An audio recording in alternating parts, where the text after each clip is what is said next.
Hello class, welcome to Phitron. তো আজকে আমরা ফিজিক্সের সেকেন্ড চ্যাপ্টার শুরু করব, যেটা আমাদের বইয়ের ফোর্থ চ্যাপ্টার আছে। চ্যাপ্টারের নাম হচ্ছে হিট বা তাপের ঘটনাসমূহ।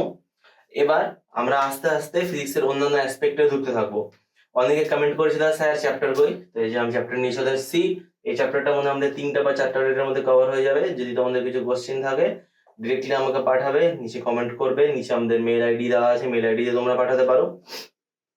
আর আজকে 8 তারিখ আছে, তো এতক্ষণ নিশ্চয়ই মাধ্যমিক উচ্চ মাধ্যমিকের রেজাল্ট তোমাদের বেরিয়ে গেছে। যাদের যাদের বেরিয়েছে, আমি জানি না তোমরা এই ভিডিওটা কেন দেখছো, কিন্তু দাদা দিদিকে জিজ্ঞেস করো কেমন পরীক্ষা দিয়েছে। কেউ কাউকে নাম্বার জিজ্ঞেস করবে না, কারণ তোমাদেরকে যদি রাস্তায় অচেনা লোক দাঁড় করিয়ে বলে যে কত পেলা, তোমাদের ভালো লাগবে না। তো সরাসরি আমাদের চ্যাপ্টারে ঢুকে পড়ি।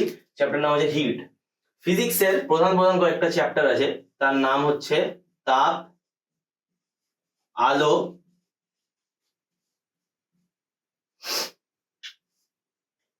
প্রবাহ,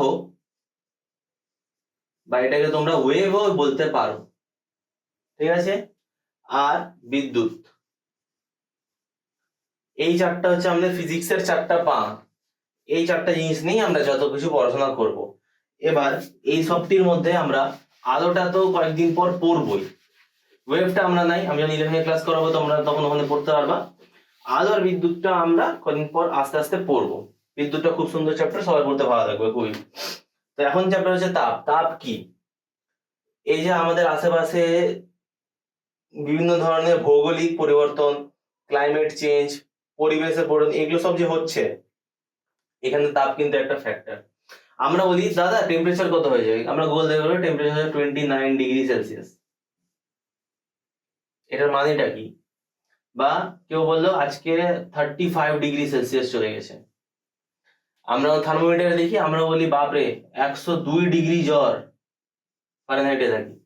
যারা ফার্স্ট চ্যাপ্টারটা করেছো বা যারা আমার কেমিস্ট্রি ক্লাসটা করেছো, কেমিস্ট্রির ভিডিও চলে আসবে, কেউ চিন্তা করবে না, ওরা নিশ্চয়ই কেলভিনের ব্যাপারেও পড়েছো। 0 কেলভিন, 10 কেলভিন, 100 কেলভিন, এগুলো সব আমি পড়েছি। ওখানে কেলভিনের অঙ্ক করেছি নিশ্চয়ই, চার্লসের অঙ্কে। তো এগুলো হচ্ছে তাপের একক। তাপের একক কি? Celsius, Fahrenheit, Kelvin. আমরা যখন কেমিস্ট্রি রিলেটেড কোনো পড়াশোনা করব, তখন আমরা ব্যবহার করব কেলভিন। যখন আমরা ফিজিক্স রিলেটেড কোনো পড়াশোনা করব বা সাধারণ জীবনের কোনো জিনিস দেখব, তখন আমরা সেলসিয়াসটা বেশি ব্যবহার করব। মেডিকেল ফিল্ডে ফারেনহাইটটা বেশি ইউজ হয়। তার মানে এটা না যে মেডিকেল ফিল্ডে তুমি সেলসিয়াস বললে তোমাকে কিন্তু নম্বর কেটে দিবে, এমন কোনো ব্যাপার নাই। তুমি কাউকে জিজ্ঞেস করো যে এ ভাই আমাদের দেহের স্বাভাবিক উষ্ণতা কত, তুমি বললে 98.6 ডিগ্রি ফারেনহাইট। কত? 98.6 ডিগ্রি ফারেনহাইট। এবার তুমি যদি কাউকে বলো যে না না না আমাদের দেহের তাপমাত্রা 37 ডিগ্রি সেলসিয়াস, দুটোই কিন্তু ঠিক। এবার এর আগের দিন যখন আমি কেমিস্ট্রি পড়িয়েছিলাম, আমার কেমিস্ট্রি ফার্স্ট ক্লাসটাতেই এটা আমি করিয়েছিলাম যে 0 কেলভিন, 0 কেলভিন মানে হচ্ছে -273 ডিগ্রি সেলসিয়াস। এটা ওকে লিখে নি, কিন্তু অঙ্ক বলে যায় 0 কেলভিন আছে, 0। আর যদি আমি দুটো দিকে এক এক করে বাড়িয়ে দিই, ধরো 1 কেলভিন, 1 কেলভিন মানে হচ্ছে -272 ডিগ্রি সেলসিয়াস। মাইনাস আছে, বাড়ছে, রুদ্র স্যারের কাছে তোমরা অঙ্ক করেছো, দেখতে পাচ্ছ। এভাবে করেই আমরা কি সেলসিয়াস থেকে ডিগ্রি সি থেকে ডিগ্রি এফ এ যেতে পারি? হ্যাঁ পারি। কি করে? এটা সরাসরি যাওয়ার এরকম কোনো পদ্ধতি নেই যে এটা একইভাবে বাড়ছে। ওটার জন্য আমাদেরকে একটা ফর্মুলা শিখতে হবে। ফর্মুলাটা সবাই মনে রাখবো, ফর্মুলাটা কিন্তু অনেকদিন কাজে লাগবে। ফর্মুলাটা হচ্ছে C/5 ইকুয়াল টু F-32/9। অঙ্কের ফর্মুলা হয়ে গেল। এবার যদি আমরা সেলসিয়াসটা বের করি, বা ধরো তুমি জানো যে এখনকার ওয়েদার হচ্ছে কত হয়েছে, 35 ডিগ্রি সেলসিয়াস। তাহলে এটা ফারেনহাইটে কত হবে কেউ জানতে চাইছো? তাহলে আমরা সি এর জায়গায় 35 বসাবো, দিয়ে গোটাটা ক্যালকুলেট করে বলবো যে ফারেনহাইট কত বেরোচ্ছে। নিচে কমেন্ট করে লিখো যে তোমাদের ফারেনহাইট কত বেরোচ্ছে যদি এখন 35 ডিগ্রি সেলসিয়াস হয়। ঠিক আছে, তোমরা যতটা উত্তর দিবা আমি তত ভালো মতো পড়াতে পারবো, নাহলে কিছু হবে না, আমি আমার করে চলে যাবো, তোমরা বুঝতে পারবে না, কারণ এখানে আমি হোমওয়ার্ক চেক করতে পারছি না তোমাদের। আচ্ছা, তো এবার চলে আসছি আমাদের চ্যাপ্টারের বিষয়গুলোতে। তাপের জন্য কি কি হয় আমরা এখানে জানলাম। তাপ কি? তাপ তো আমরা সবাই জানি, যে যখন পড়াতে পড়াতে ঘেমে যাচ্ছি, তোমরা রাস্তায় দৌড়াতে দৌড়াতে ঘেমে যাও, কখনো বাড়ির লোক জিজ্ঞাসা করে এই কি শুনলাম তোর ব্যাপারে, ওটা শুনে আমরা ভয় পেয়ে যাই, তখন ঘামতে শুরু করে দিই। তো এগুলো সব জিনিসের জন্য তো আমরা তাপ অনুভব করতে পারি নিজের দেহের মধ্যে, আমাদের দেহই তাপের একটা উৎস। কিন্তু আমার প্রশ্ন হচ্ছে তাপের ঘটনা সমূহ কি, এটা আমাদেরকে বই জিজ্ঞাসা করছে যে তাপের জন্য আমাদের আশেপাশে কি কি ঘটনা হয়। তো যেহেতু আমি এর আগে কেমিস্ট্রি ক্লাসটা করিয়ে দিয়েছি, আর ওটা যারা দেখেছো ভালো কথা, যারা দেখোনি তাদের জন্য আবার পড়া হয়ে যাবে। তাপ কিন্তু অন্যান্য জিনিসের সঙ্গে লিঙ্কড আছে, সবকিছুর সঙ্গে লিঙ্কড আছে। আমরা ম্যাথ করছি না যে একটা জিনিস ধরে নিব আর ওটা ধরে বাকি সব করবো, ঠিক আছে? এটা বুঝো, যখন টেম্পারেচার রাইজ করে, আমি পড়েছিলাম এটা, আবার দেখে নাও, ইনক্রিজ ইন টেম্পারেচার বাড়ছে, ভলিউম ইনক্রিজ করে। Increase in volume density decrease করে, ঘনত্ব কমিয়ে দেয়। আর ডেন্সিটি কমে যাওয়া মানেই চাপ কমে যাওয়া, ঠিক আছে? এবার এগুলোকে নিয়ে নিয়ে তুমি উল্টাতে পাল্টাতে থাকো। এবার আমাদের প্রথম বিষয় হচ্ছে কি, একই উষ্ণতা পরিবর্তনের ফলে বিভিন্ন পদার্থের প্রসারণ। এটা কেমন হবে স্যার? যদি আমি উষ্ণতা বৃদ্ধি একই ধরনের রাখি, উষ্ণতা বৃদ্ধিটা যদি আমি একই ধরনের রাখি, মানে ধরো আমি দুটা পাত নিলাম, দুটো টুকরো নিলাম, এটা নিলাম হচ্ছে লোহা লিখলাম, তো এফি কেন লিখলাম? যারা ক্লাস 9 ভালো মতো পড়াশোনা করেছে তারা বলতে পারবে, যারা জানো না তারা বলে দাও। গুগল সার্চ করো, গুগল তোমাদের সবার ফোনে আছে। আর দয়া করে কেউ পড়তে পড়তে নিচে গিয়ে, বোর্ড লাগছে বলে নিচে গিয়ে যেগুলো রিল আসবে ওগুলো রিল কিন্তু কেউ দেখবে না প্লিজ, ঠিক আছে? রিল ওগুলো দেখবে না। যারা জম্বি হয় ওরা ঘন্টার পর ঘন্টা বসে বসে রিল দেখতে থাকে। পড়ার যে কাজ করছো পড়ো, পড়তে ভালো লাগবে না বই পড়ো, বই পড়তে ভালো লাগবে না খেলে আসো, কিন্তু পড়াটা আমাদের জন্য জরুরি, এটা পড়ো। ডিস্ট্রাক্টেড হবে না, একটা কাজ করছো একভাবে করো, ঠিক আছে? আর এটা যে কোনো কাজের জন্য আমি বলছি। তো একটা নিলাম আমরা এফি, আরেকটা নিলাম ধরো আমরা কপার, সিইউ, ঠিক আছে? সিও লিখবো না আমরা, সিও দিয়ে কোবাল্ট বোঝাই। এটা কি জিনিস তোমরা বুঝতে পারবে কদিন পর। একটা ভয়ানক ছবি আসছে যেখানে তোমাকে ক্লাসের 118 জনের নাম মনে রাখতে হবে, সেখানে 1 রোল 2 রোল করে সবার পরপর নাম তোমাকে মনে রাখতে হবে, ওদের ব্যাপারে জানতে হবে। নিজের ক্লাসের বন্ধুদেরকে যত ভালো মতো চিনো ওদেরকে কিন্তু তোমাদেরকে অত ভালো মতোই চিনতে হবে। তো ধরে নিচ্ছি এখন তাপমাত্রা হচ্ছে পরিবেশে 35°C। এই 35°C তাপমাত্রা আছে এখন ধরো আমাদের আশেপাশে। এবার ধরো সূর্য 11টা থেকে 12টা হয়ে গেল, সূর্য তাপমাত্রা +2°C হয়ে গেল।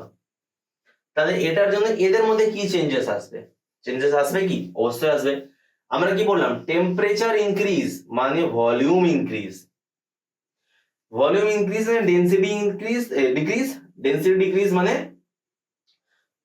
Pressure decrease. এবার টেম্পারেচার ইনক্রিজ মানে প্রেসার ডিক্রিজ, এটা তুমি বলতে পারো যে কোনো একটা কম্বিনেশন নিয়ে তুমি ধরতে পারো, ঠিক আছে? যে কোনো রুল নিয়ে, শুধু সিকোয়েন্সটা জেনে রাখো যে কোনটার সাথে কোনটা টপ এন্ড বটম যাচ্ছে। এই চারটা বানিয়ে খাওয়াতে কারো কোনো অসুবিধা হবে না। আচ্ছা দেখো, এটা তো হয়ে গেল। এবার ডেন্সিটি যতক্ষণ আমরা উঠাচ্ছি, যতক্ষণ আমরা ভাঙছি আমরা বুঝতে পারবো না। প্রেসার, ওটা তো ওই বুঝতে পারবো ওর উপর কতটা প্রেসার আছে। যেমন তোমরা এখন, তোমার দাদা যদি মাধ্যমিকে 700-তে 670 পেয়ে যায়, 660 পেয়ে যায়, বা কিছু একটা ভালো নম্বর পেয়ে যায়, যেটা তোমার মনে হয় তোমার অকাদের বাইরে আছে, সোজা সাপটা কথা, তোমার মনে হয় আমার তো ক্ষমতা নাই মাধ্যমিকে 500 পাওয়ার, চলো আমার ক্ষমতা নাই মাধ্যমিকে 550 পাওয়ার, আর আমার দাদা অলরেডি 600 পেয়ে গেছে, কি করব? তুমি 3টা কাজ করতে পারো। এক, আমাদের মহাভারতের কর্ণের মতন যুদ্ধক্ষেত্র ছেড়ে পালিয়ে যেতে পারো। 2, ভালো মতো মন দিয়ে পড়াশোনা করতে পারো, যেন দাদাকে বলতে পারো যে দাদার মুখে রেজাল্টটা ছুড়ে মারতে পারো, বা রিলেটিভের মুখে রেজাল্টটা ছুড়ে মারতে পারো যে দেখো বেশি পেয়েছি, তোমাদের মতন আলতু ফালতু কিনা কাজ করি, ঠিক আছে? আর 3, নিজের সময় নষ্ট করতে পারবে, যেটার জন্য এরপর আরো বেশি টেনশন বাড়বে। এবার তোমরা ভাবো তোমরা কি করবা। তো বর্তমানে আমরা যেটা বলছি সেখানে টেম্পারেচার ইনক্রিজ হচ্ছে, প্রেসার ডিক্রিজ হচ্ছে, যেটা আমাদের এখন অবস্থা না। তো প্রেসার ডিক্রিজ হচ্ছে সেটা আমরা ফিল করতে পারবো না, ডেন্সিটি ডিক্রিজ হচ্ছে এটাও আমরা ফিল করতে পারবো না, ওই অবজেক্টটার জন্য, আমাদের বডির জন্য না। কিন্তু ভলিউম যে ইনক্রিজ হচ্ছে সেটা আমরা দেখতে পাবো, কারণ আস্তে আস্তে এটা বড় হবে বা ছোট হবে, ঠিক আছে? এবার আমি যদি ধরি যে একদম পাতলা আমি পাত নিয়েছি, ঠিক আছে, একদম পাতলা, ওটার উচ্চতা কত হয়? যেটা মাটিতে ফেলে রাখি ওটার উচ্চতা ধরে না হলো 0.5 mm, ঠিক আছে? 0.5 mm হয়ে 0.5 সেন্টিমিটার হয়ে গেল, বা 5 সেন্টিমিটার হয়ে গেল। এবার এই জিনিসটা কতটা বাড়বে, বৃদ্ধি পাবে, ঠিক আছে? হয়তো উষ্ণতা যাওয়ার আগে এতটা ছিল, আর উষ্ণতা দেওয়ার পর এটা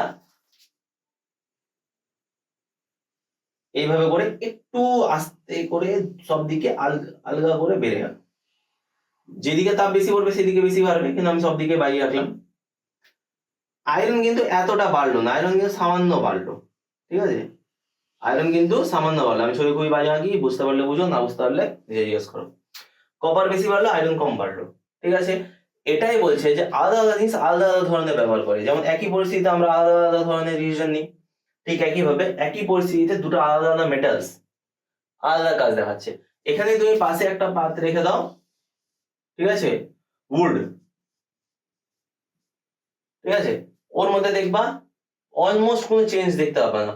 হয়তো ওটা যদি ময়েশ্চার থাকে তুমি হয়তো দেখতে পারো যে উডটা ডিক্রিজ হয়ে গেল, এটা হতে পারে। তো আমরা এই ব্যাপারটা, এই যে টপিকটা আমরা যেটা বুঝছি, এটার জন্য মেটালস নামে কিন্তু সব থেকে ভালো হবে। কপার আর আয়রন দুটোই কিন্তু মেটালস ভালো আছে, এটা দিয়ে আমরা ইজিলি বুঝতে পারছি। এবার এটা হয়ে গেল হচ্ছে আমাদের একটা জিনিস, যে উষ্ণতা বৃদ্ধিতে আলাদা আলাদা জিনিস আলাদা আলাদা ধরনের ব্যবহার করে। এবার আমরা কিভাবে বুঝতে পারবো কি রকম ব্যবহার করছে? তুমি তোমার বন্ধুর সঙ্গে ভালো মতো মিশেছো, খেলেছো বলে তো জানো যে ওকে যদি তুমি বলো যে ভাই চকলেট খাবি, তাহলে ওই হ্যাঁ বলবে। আর তুমি যদি ওকে বলো যে ভাই চল পাস্তা খাই, ও না বলবে, সেজন্য তুমি ওকে পাস্তা খাওয়ার জন্য ডাকো, যেন তোমার টাকা নষ্ট না হয়। ঠিক ওইভাবে করেই বিভিন্ন সায়েন্টিস্টরা, বিভিন্ন বৈজ্ঞানিকরা, যাদের কাছে অনেক খালি টাইম ছিল, কারণ ওদের একটা প্যাশন ছিল, ওরা এগুলো নিয়ে গবেষণা করেছে আর আমাদেরকে এক একটা সূত্র বানিয়ে দিয়ে গেছে। সূত্রগুলো দিয়ে কি হয়, আমাদের অনেক লম্বা কাজ ছোট হয়ে যায়। অঙ্কে তোমরা সূত্র পড়েছো a প্লাস b হোল স্কয়ারের, অঙ্কে তোমরা ভবিষ্যতে dy বাই dx পড়বা, এগুলো সব হলো। এবার ঠিক এভাবে এখানেও তুমি সূত্র পড়তে পারবা। কি ধরনের সূত্র? দেখো, কঠিন, তরল, গ্যাসীয়, এই তিন ধরনের পদার্থ হয়। কঠিন, তরল, গ্যাসীয়। যদি আমি তাড়াতাড়ি বলছি তাহলে ফিডব্যাক দিবা, আমি তাহলে আস্তে আস্তে বলবো, আস্তে মানে ভলিউমটা না, স্পিডটা কম করবো, নিজের বোঝানো, নিজের পড়া। তোমরা তোমাদের মতন কোশ্চিন করবা, ঠিক আছে? আমি পড়ানোর জন্যই বলছি, কিন্তু কেউ আমাকে এখানে বন্দুক রেখে মেরে ধরে কিন্তু পড়াচ্ছে না। আচ্ছা, তো তিন ধরনের পদার্থ হয়, সলিড, লিকুইড, গ্যাস, ঠিক আছে, সলিড, লিকুইড, গ্যাস, তিনটা হয়ে গেল। এবার তিনজনে কি একই ধরনের ব্যবহার করবে, বা তিনজনে একই ধরনের রিয়াকশন দিবে যখন তোমাদেরকে একটা পরিস্থিতিতে ফেলবা? চলো দেখি। তো সব থেকে আগে চলে আসছে যে সলিড। সলিড জিনিস আমরা সব থেকে বেশি ব্যবহার করি। সলিড, আমাদের বডি একটা সলিড জিনিস, আমাদের বডির ভিতরে লিকুইড হয়, কিন্তু আমাদের বডি ইনিশিয়ালি একটা সলিড জিনিস। আমরা এটা খাবার খাই, ওটা সলিড বা লিকুইড হয়। আমরা এগুলো জিনিস ব্যবহার করে আশেপাশে যা জিনিস দেখতে পাচ্ছি মোস্টলি সলিড হয়, কারণ এগুলো একটা নির্দিষ্ট শেপ থাকে, একটা ওয়েট থাকে, একটা ডেনসিটি থাকে, এদের মলিকিউলস এর মধ্যে ডিফারেন্স খুব কম থাকে, ইন্টারবাইন্ডিং থাকে, এগুলো সব জিনিস হলো। এবার সলিড জিনিসকে যদি তুমি টেম্পারেচার বাড়াও, তাহলে কি আছে দেখো, কঠিন পদার্থের একক উষ্ণতা বৃদ্ধিতে, একক বলতে 1 ডিগ্রি উষ্ণতা বৃদ্ধিতে, ধরো এর উষ্ণতা আমাদের যেমন এক্সাম্পলটা ছিল ওটার মতন, ধরো এর উষ্ণতা ছিল x ডিগ্রি, আমি ওটাকে বাড়িয়ে করে দিলাম হচ্ছে 1 ডিগ্রি, ঠিক আছে, 10 লিখে দিলাম, সরি, ধরো ওটা বাড়িয়ে আমি করে দিলাম 1 ডিগ্রি, x+1 করে দিলাম, x ডিগ্রি ছিল x+1 করে দিলাম, আর আগে কত ছিল, x ডিগ্রি। হলো, বৃদ্ধিতে প্রতি একক দৈর্ঘ্যে যে পরিমাণ দৈর্ঘ্য প্রসারণ হয়, এটাতে ধরো ছিল হচ্ছে 100 সেন্টিমিটার, আর এখানে হয়ে গেল হচ্ছে 100+y, তাহলে এই যে যেটা বাড়লো, এটাকে বলবে হচ্ছে ওটার দৈর্ঘ্য প্রসারণ গুণাঙ্ক। সব লাইনটা মনে রাখো, দৈর্ঘ্য প্রসারণ গুণাঙ্ক কি আছে দেখো, এবার আমি না দেখে বলবো। একক ডিগ্রি উষ্ণতা বৃদ্ধিতে, একক ডিগ্রি বা ডিগ্রি বাদ দাও, কোনো কঠিন পদার্থের একক উষ্ণতা বৃদ্ধির জন্য প্রতি একক দৈর্ঘ্যে যে পরিমাণ প্রসারণ বা যে পরিমাণ বৃদ্ধি দেখা যায়, তাকে বলে দৈর্ঘ্য প্রসারণ গুণাঙ্ক। নিজের মতন করে বানিয়ে বলো, অ্যাজ লং এজ তুমি মানেটা ঠিক বলছো, তোমাকে কিন্তু ফুল মার্কস দিতে বাধ্য স্যাররা। স্কুলের স্যারদের কথা চেষ্টা করবা শোনার, ঠিক আছে, ওরাও তো পড়াশোনা করে ওখানে পৌঁছে, চেষ্টা করবো তোর কথা শোনা। তাও সবাই সবার কথা বুঝতে পারে না, আমার কথা যদি তোমরা বুঝতে না পারো তাহলে 10 বার জিজ্ঞাসা করবে, আমি বারবার বলছি।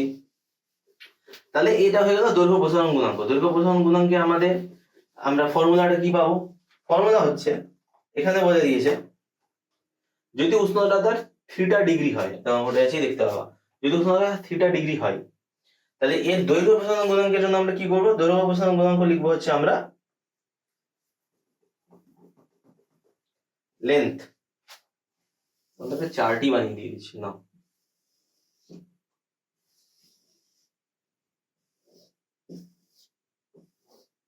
লেন্থ এরিয়া, ভলিউম, দৈর্ঘ্য, ক্ষেত্র আর আয়তন।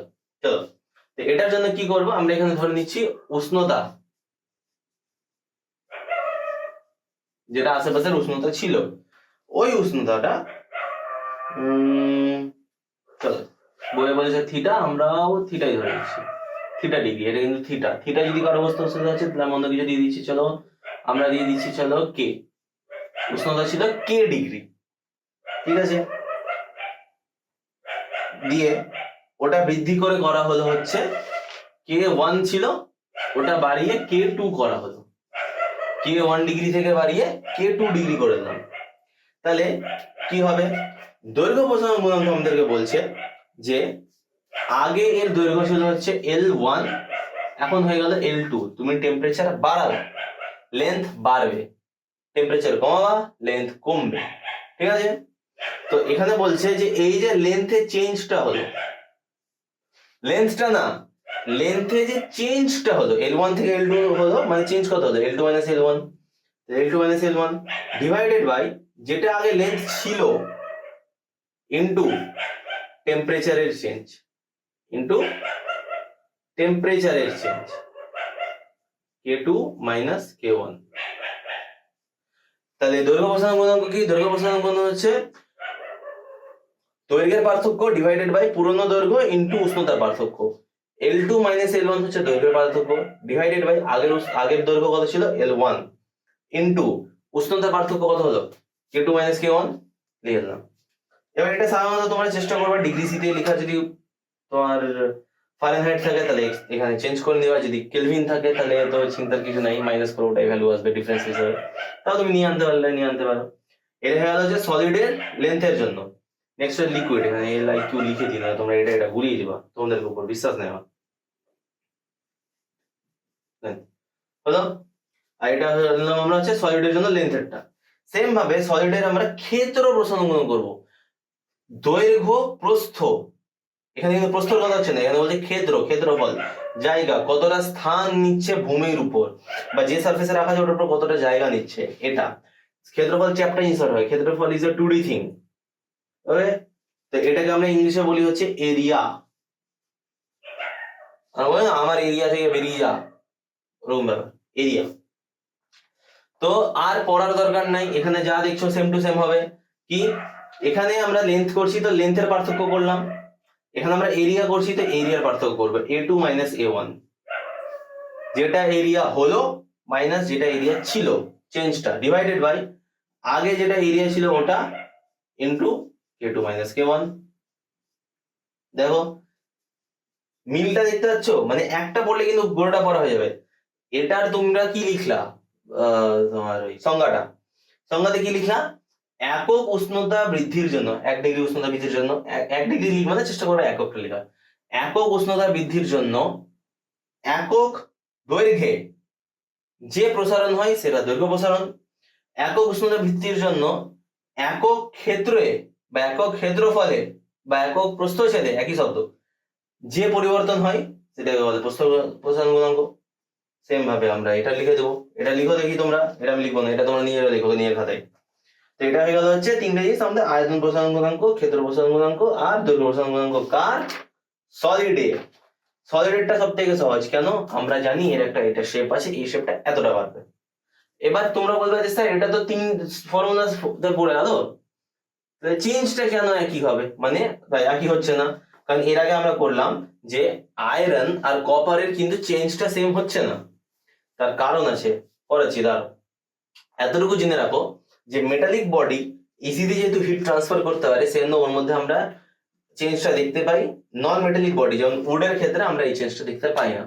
আর মেটালিক বডির মধ্যে যে বেশি হিটটাকে ট্রান্সমিট করতে পারবে, মানে নিজের মধ্যে দিয়ে হিটটাকে নিয়ে যেতে পারবে, ঠিক আছে, তার মধ্যে আমরা বেশি প্রসারণ দেখতে পাবো। যে কম নিয়ে যেতে পারবে, যার নিয়ে যাওয়ার ক্ষমতা কম, তার মধ্যে আমরা কম প্রসারণ দেখতে পাবো। আচ্ছা, তোমাদের মধ্যে আয়রন ল্যাগ নামে কি আছে, এত ফালতু নাম আগে দিয়েছো কেন, এটার মানে কি আমাকে কমেন্টে করে বুঝাবা। আর তুমি হিট চ্যাপ্টার চেয়েছিলে, দেখো তোমার জন্য হিট চ্যাপ্টার নিয়ে চলে এসেছি। লিকুইড, লিকুইডের জন্য কি করবো, দেখো লিকুইডের ক্ষেত্রে ব্যাপারটা কি, লিকুইড ডিরেক্ট হিট পায় না, ঠিক আছে। একটা সলিড জিনিসকে যদি আমি উনুনের মধ্যে ফেলে দিই, কি হবে, সব দিক থেকে হিট পাচ্ছে। একটা লিকুইড জিনিসকে তুমি উনুনের মধ্যে ফেলে দেওয়া, হয় উনুনটাই হয়ে যাবে না লিকুইডের জন্য ব্লাস্ট করে যাবে, ডিপেন্ডস অন কি লিকুইড তুমি নিচ্ছ। তুমি জল না নিয়ে তুমি যদি এখন কেরোসিন নাও বা পেট্রোল নাও, ওটা পড়ে যাবে। যদি তুমি ডিজেল নাও তাহলে ওটা পড়বে না সহজে, কম ফ্লেমেবল হয়, পড়াও। মিথেন, ইথেন, প্রোপেন, বিউটেন এগুলো সব যদি নিয়ে নাও তাহলে তো মারাত্মক পড়বে, অ্যাসিড এগুলো সব নিয়ে নিবা। তোমরা যদি স্যানিটাইজার ফেলে দাও কিছুক্ষণ নিবে তারপরে চলে যাবে। তো লিকুইডের ক্ষেত্রে কি হয়, আমাদেরকে দুটা জিনিস বের করতে হয়। আচ্ছা, লিকুইডের ক্ষেত্রে লেন্থ নাই। লিকুইডের লেন্থ কোনদিন মাপতে দেখেছো যে আমার কাছে 2 কিলোমিটার লম্বা নদী আছে বা 1 কিলোমিটার লম্বা পুকুর আছে? না, আমরা ওটার ক্ষেত্রফল বা আয়তন বলি, আয়তনটাই বেশি বলি। তো তরলের প্রসারণ গুণাঙ্ক, ঠিক আছে, তোমাদের বই পিছন দিকে ভালো মতো চার্ট দেওয়া আছে, এগুলো ছাড়ো, ভালো মতো চার্ট দেওয়া আছে। এই চার্টগুলো লেখা আছে যে পিতলের কতটা দৈর্ঘ্য বৃদ্ধি হয়, লোহার কতটা হয়, ইস্পাতের কত হয়, এগুলো সব নিয়ে নিয়ে পড়বা, কোনো সমস্যা নেই এখানটায়। উষ্ণতার এসআই আর সিজিএস একক, এসআই আর সিজিএস একক। আচ্ছা, এখানে বুঝতে পারছো না তোমরা? দাঁড়া, নিচে লিখে দিচ্ছি তোমাদের জন্য। এসআই একক উষ্ণতা, কিন্তু উষ্ণতার এসআই একক হয়ে গেল হচ্ছে পার কেলভিন, উষ্ণতা প্রসারণ গুণাঙ্কের। কেন পার কেলভিন? দুটা দৈর্ঘ্যের মধ্যে পার্থক্য কি? একটা দৈর্ঘ্য তো বেরাবে, 5 মিটার থেকে 3 মিটার বাদলে কি থাকবে? 2 2 কি গরু না, মিটার। 2 মিটার ডিভাইডেড বাই নিচে এটা কি, এটাও মিটার, মিটার মিটার কেটে গেল, তাহলে নিচে কি থাকলো? একটা উষ্ণতা, পার উষ্ণতা বাই উষ্ণতা বা উষ্ণতা যদি বল -1। যারা অঙ্ক ভালো হচ্ছে তারা বুঝে যাবে আমার কথা, যারা নাই তারা এটা রুদ্র স্যারকে জিজ্ঞেস করবা। ও হ্যাঁ, দেবেশ্বর স্যারের ক্লাস তাড়াতাড়ি আসছে, তো সবাই ওটার জন্য রেডি থাকো, সবাই এক্সাইটেড হয়ে আসবে। আমি জানি দেবেশ্বর স্যারের ক্লাসের জন্য তোমাদের চার্মিং স্যার আবার ক্লাস দিতে আসছেন। এখানে দেখো উপরে ক্ষেত্রফল আছে, নিচে ক্ষেত্রফল আছে, দুটো কেটে যাবে। নিচে থাকবে হচ্ছে উষ্ণতা, এটা পার উষ্ণতা। তো যে কোনো তুমি গুণাঙ্ক করো, তোমার অ্যান্সার কিন্তু পার উষ্ণতায় আসবে। এসআই হচ্ছে পার কেলভিন আর সিজিএস হচ্ছে পার ডিগ্রি সি, ঠিক আছে? তো এটা অতটা চাপের বিষয় না, সেলসিয়াস যতটা নড়ে কেলভিন অতটাই নড়ে, তো হাসবি দি নিভেল দা চেঞ্জ সেরকম নয়। তরলের প্রসারণ, কঠিন পদার্থের মধ্যেই তাপ প্রয়োগে তরল পদার্থেরও প্রসারণ ঘটে, তবে তরলের নিজস্ব কোনো আকার নাই, তাই এর রৈখিক ক্ষেত্র প্রসারণ সম্ভবপর নয়। রৈখিক কথাটা মানে কিন্তু এই দৈর্ঘ্য প্রসারণ গুণাঙ্ক, হ্যাঁ। তো এটা রৈখিক বা ক্ষেত্রফল প্রসারণ গুণাঙ্ক সম্ভব নয়, এর শুধু একটা জিনিস হবে, আয়তন প্রসারণ গুণাঙ্ক। তো তরলের আয়তন প্রসারণ গুণাঙ্ক আমরা বের করব হচ্ছে দুই ভাবে। এক হচ্ছে যে পাত্রে আমরা নিয়েছি ওটা সহ, এক হচ্ছে যে পাত্রে ওটা নিয়েছি ওটা বাদ দিয়ে, মানে শুধু তরলটা। তো তরলের আয়তন প্রসারণ গুণাঙ্ককে আমরা দুই ভাগে ভাগ করব। একটা হচ্ছে আপাত, যারা আপাত ইংলিশটা ভার্সন আপাত কি হয়, আপাত রিলেটিভ, আপেক্ষিক সম্পর্কে, এটার জন্য এটা কি হচ্ছে ওরকম ব্যাপার, কজ ইফেক্ট ওরকম আপাত। আর আরেকটা হচ্ছে প্রকৃত, একটা হচ্ছে আপাত, একটা হচ্ছে প্রকৃত। তো আপাত আর প্রকৃত আমরা কিভাবে বুঝতে পারবো? আপাত হচ্ছে যেখানটা, আগে প্রকৃত মানে কি, ন্যাচারাল, ট্রু, অনেস্ট। তো তরল বসি শুধু তরল থাকবে প্রকৃততে। আপাত কি, যে বাসনে তুমি নিচ্ছ ওটার সাপেক্ষে হবে। এখন বাসনটা তুমি যদি কপারের নাও ইজিলি হিট ট্রান্সফার করে দাও, টিনের নাও ইজিলি হিট ট্রান্সফার করে দাও, স্টিলের নাও হিটই যাচ্ছে না, তাই না? তো বাসনটার ভিত্তিতে এখানে তাপ ট্রান্সফার হচ্ছে কি না, এটা হয়ে যাচ্ছে আপাত। তো তরলের আয়তন প্রসারণ গুণাঙ্ক কিভাবে আমরা দেখবো? তরলের প্রসারণের ক্ষেত্রে এর ধারক পাত্রের প্রসারণের কথা বিবেচনা করতে হয়। কেন সেটা বললাম, পাত্রের প্রসারণকে উপেক্ষা করা বলে আয়তন প্রসারণ করা হয়, তাকে তরলের আয়তন প্রসারণ গুণাঙ্ক বলে। তবে আপাত প্রসারণের সঙ্গে পাত্রের প্রসারণের জন্য প্রয়োজনীয় সংশোধন বিবেচনা করে যে প্রসারণ পাওয়া যায় তাকে তরলের প্রকৃত প্রসারণ বলে। রিডিং পড়ে নিবা, ইজি, আমি যে রিডিং বলবো রিডিং পড়ে নিবা, বুঝে নিবা। কোনো কোশ্চেন হয়তো আমি আছি, কমেন্ট সেকশন খোলা আছে, নিচে মেল খোলা আছে, তো সেই মেল করা। যাদের মেল করতে ল্যাদ লাগে, মানুষ মানেই ল্যাদ লাগবে, ঠিক আছে? কিন্তু তোমরা কি সাধারণ মানুষ আছো? যদি তোমরা আমি সাধারণ মানুষ, সকালে ঘুম থেকে ব্রাশ করবো, খাবো, একটু ভিডিও দেখবো, পড়বো, আজকে থেকে পড়বো, কালকে থেকে পড়বো, যারা ভাবছো না তাদের কিন্তু পড়া হবে না, ঠিক আছে? ভিডিও পজ হয়নি, পড়া পড়া কিন্তু হবে না। পড়া হবে যখন তুমি ভাববে আমি এখন পড়বো, রুটিন বানাবো যে আমাকে দিনে এই 4টা কাজ করতে হবে। রাত্রেবেলা ঘুমানোর আগে রুটিন লিখো যে কালকে 8টা থেকে 9টা আমি দৌড়াতে যাব, 10টা থেকে 4টা অবধি স্কুল, 4টা থেকে 6টা অবধি খেলতে যাব, 7টা থেকে 9টা অবধি টিউশন যাব, বাড়ি আসবো, 1 ঘন্টার মধ্যে যা কাজ আছে শেষ করে 11টা থেকে 1টা অবধি পড়বো, দিয়ে ঘুমাবো, দিয়ে সকাল 7টার সময় আবার পড়তে যাবো। ঠিক আছে, এই রুটিনটা যে বানাবে আর ঘুমাতে যাওয়ার আগে যে লিখবে যে কালকে রুটিন আছে প্লাস আমাকে এই 4টা কাজ করতে হবে, যে একবার আমাকে বাজার যেতে হবে, এবার আমি বাজার যাওয়ার কাজটা কোথায় ঢুকাবো আমার ব্যাপার। আর রাত্রেবেলা কাজটা করার পরে কাজটা কাটবে, স্যাটিসফ্যাকশন লাগবে তোমাদের। ঠিক আছে, এটা মনে রাখবা। আমরা যত জিনিসের জন্য আমাদের কাজ ডিনাই করি, 99% জিনিস আমাদের ব্রেনের ব্লকেজ। তুমি বলবা এটা নাই, এটা নাই। ঠিক আছে, আমি ম্যাড অপটিমিস্টিক হতে বলছি না, আমি বলছি ম্যাড অপটিমিস্টিক হতে হবে না। ঠিক আছে, আমি বলছি অ্যাজ অপটিমিস্টিক অ্যাজ পসিবল হও। ঠিক আছে, আর পসিবিলিটি ইনফাইনাইট আছে। ঠিক আছে, চলো। দেবু স্যার মনে আমার কথাটা বিশ্বাস করবে না। যাক, একটা হলো আপাত, একটা হলো প্রকৃত। তো এটা আমরা মাপবো কি করে? আপাত প্রসারণ গুণাঙ্ক সেম টু সেম, শূন্য ভালো মতো। তরলের উষ্ণতা একক পরিমাণ বৃদ্ধি পেলে, সেম টু সেম, তরলের উষ্ণতা একক পরিমাণ বৃদ্ধি পেলে ওর প্রতি একক আয়তনে যে পরিমাণ আপাত প্রসারণ ঘটে তাকে আপাত প্রসারণ গুণাঙ্ক বলে।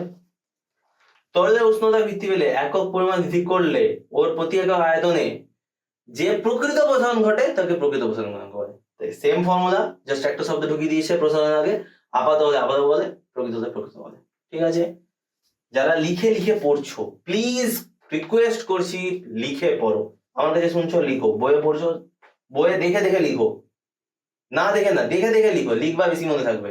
ট্রাস্ট মি, এই একটা বছর আমাকে টাইম দাও, তোমাদের মাধ্যমিকের যা মার্কস তুমি এস্টিমেট করছো যে আমি 500 পেয়ে যাবো, 560 পেয়ে যাবো, আমি তোমাকে কথা দিচ্ছি তোমার নাম্বার অ্যাটলিস্ট 60-70 আমি বাড়িয়ে দেবো, 10% ইনক্রিজ হবে।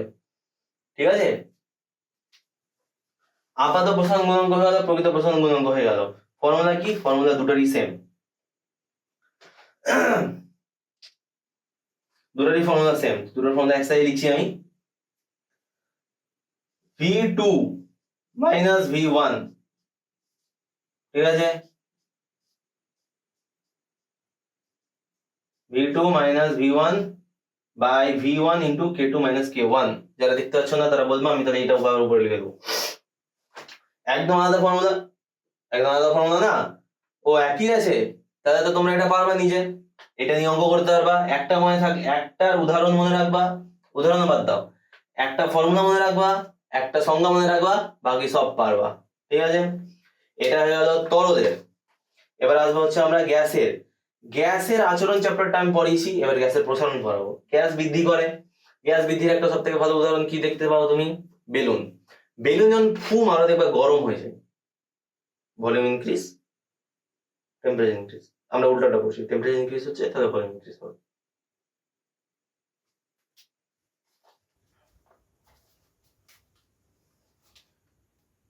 ঠিক আছে, তো গ্যাসের প্রসারণটা হচ্ছে আমাদের এখনকার টপিক। তো আজকের পড়া তোমাদের এতটাই থাকবে। তাহলে আজকে কি কি পড়ালাম? হিট পড়ালাম, হিট থেকে আমাদের দৈনন্দিন জীবনে কি কি পরিবর্তন হয় এটা জানতে পারলাম। কোথায় কোথায় ব্যবহার হয় এগুলো আমরা পরে জানতে পারবো, আগে বেসিক টপিক বা ইন্ট্রোডাকশন বা থিওরিটিক্যাল পার্টটা জানছি। তো বিভিন্ন ধরনের জিনিসের ক্ষেত্রে বিভিন্নভাবে আমরা গ্যাসের প্রসারণটা কিভাবে ব্যবহার করতে পারি এটাও নেক্সট দিন জানবো। আজকে জানলাম সলিড লিকুইড এই দুটো জিনিসের ব্যাপারে জানলাম, এর আয়তন প্রসারণ গুণাঙ্ক, দৈর্ঘ্য প্রসারণ গুণাঙ্ক, প্রস্থ প্রসারণ গুণাঙ্ক। সলিডের তিনটাই জানলাম, এটা কিন্তু তোমরা নিজেরা লিখবা, লিখে আমাকে পাঠাবা। মেল করতে যার ল্যাদ লাগবে দয়া করে মেলটা করো কিন্তু। ঠিক আছে, মেল করতে লজ্জা পেও না, মেল করলে কারো প্রাইভেসি চলে যাবে না। একটা মেল নিজেরা বানাও, পড়াশোনার জন্য শুধু একটা মেল বানাও, ওই মেলটাতে যখন ইউটিউব খুলবা সব পড়াশোনার জিনিস আসবে। পড়াশোনা থেকে যতটা আশেপাশে নিজেকে যতটা পড়াশোনার জিনিস নিয়ে ঘিরবা পড়াশোনা তত ভালো মতো হবে। লিকুইডের ব্যাপারে জানলাম, লিকুইডের দৈর্ঘ্য প্রস্থ হয় না, আয়তন হয়, আয়তনের ফর্মুলা দুটাই, কিন্তু শুধু সংখ্যাটা একটু আলাদা আর মানেটা একটু আলাদা, সেটা আমরা জানলাম। এতটা আজকে আমরা পড়লাম। নেক্সট দিন আমরা স্টার্ট করব গ্যাসের প্রসারণ থেকে। ঠিক আছে, তো সবাই মাধ্যমিকের জন্য রেডি হও। গতবারের রেজাল্ট আমি 8 তারিখে পড়াচ্ছি, 3 তারিখে অলরেডি রেজাল্ট বেরিয়ে গেছে। তো মাধ্যমিকের রেজাল্ট যখন বেরিয়ে গেছে মানে তোমরা হাতে নিজেদের যেটা মানে তোমরা যে টাইমটাতে মাধ্যমিক দিবা, ওই টাইমে রুটিন পেয়ে গেছো, তাহলে এখন ডেট কাউন্ট করতে শুরু করে দাও, যে এত দিন আছে হাতে, তার থেকে 1 মাস মাইনাস করো পূজার, 1 মাস মাইনাস করো তুমি নিজে ল্যাদ খেয়ে ডিপ্রেশনে থাকবা, আরো 1 মাস মাইনাস করো, কারণ ওটা তুমি রিভিশন করবা, আর ম্যাথ বা ইংলিশের মতন সাবজেক্টগুলো তোমাকে বেশি লিখতে হবে, ওগুলো প্র্যাকটিস করবা। এতটা টাইম তোমার কাছে আছে, এই টাইমটাকে তুমি 7 দিয়ে ভাগ করবে, তোমার 7টা সাবজেক্ট, এত টাইম আছে তোমাকে ফিজিক্সের জন্য, ঠিক আছে, ফিজিক্যাল সায়েন্সের জন্য। আর ফিজিক্যাল সায়েন্সে 8টা চ্যাপ্টার আছে, ওটাকে যখন তুমি আরো 8 দিয়ে ভাগ করবা, তখন গিয়ে তুমি এই চ্যাপ্টারটার জন্য যেটা টাইম আছে ওটা পাবা। এবার ভাবো তোমাদের কাছে কতটা কম উইন্ডো আছে। তো ওয়েট করার, ল্যাদ খাওয়ার, কাল থেকে পড়বো, পরে পড়বো, পড়ে নিব, এইটুকু বই আছে, এগুলো ভাবার, এগুলো থিঙ্কিং মাথায় আসতেও দিবা না, এগুলো ডিস্ট্রাকশন। কার্টুন দেখছো না, একদিকে এঞ্জেল বসে একদিকে ডেভিল বসে, আমাদের এঞ্জেলটা উড়ে চলে গেছে, ডেভিলটারই কথা শুনি আমরা। তো নিজেকেই ডেভিলটাকে এভাবে করে ভাগাতে হবে যে না, এটা ঠিক, এটা করব, এটা ঠিক না, এটা করব না, এটা করার টাইম এখন না। তো নেক্সট ক্লাসে আমি গ্যাসের প্রসারণ থেকে আর দৈনন্দিন জীবনে এটার ব্যবহার কি কি কাজে লাগাই আমরা, কি কি ভাবে এটা আমাদের লাভ বা ক্ষতিতে লাগে, এগুলো সব আমরা পড়বো, ঠিক আছে। তো আজকের ক্লাস এতটুকুই। হিট চ্যাপ্টারটা আমি ভেবেছিলাম 4 দিন লাগবে, বাট আজকে আর পরের দিন আশা করি 2 দিনে শেষ হয়ে যাবে, থার্ড দিনে আমি অনুশীলনী করাবো, এক্সারসাইজ শেষ হয়ে গেলে আমরা পরের চ্যাপ্টারে চলে যাবো। কেমিস্ট্রি ক্লাস তাড়াতাড়ি আসছে, তো ওটার জন্য কেউ চিন্তা করো না, মাধ্যমিকের জন্য কেউ চিন্তা করো না, আমরা আছি, আমরা তোমাদেরকে ভালো মতো পড়াবো। তোমাদের কোনো বিষয়ে কোনো সমস্যা হলে কমেন্ট করতে পারো, মেলও পাঠাতে পারো, ঠিক আছে। আপাতত তোমরা সবাইকে গুড নাইট বা গুড মর্নিং, যে টাইমে তোমরা দেখছো সেটা, আর গুড বাই, জয় হিন্দ।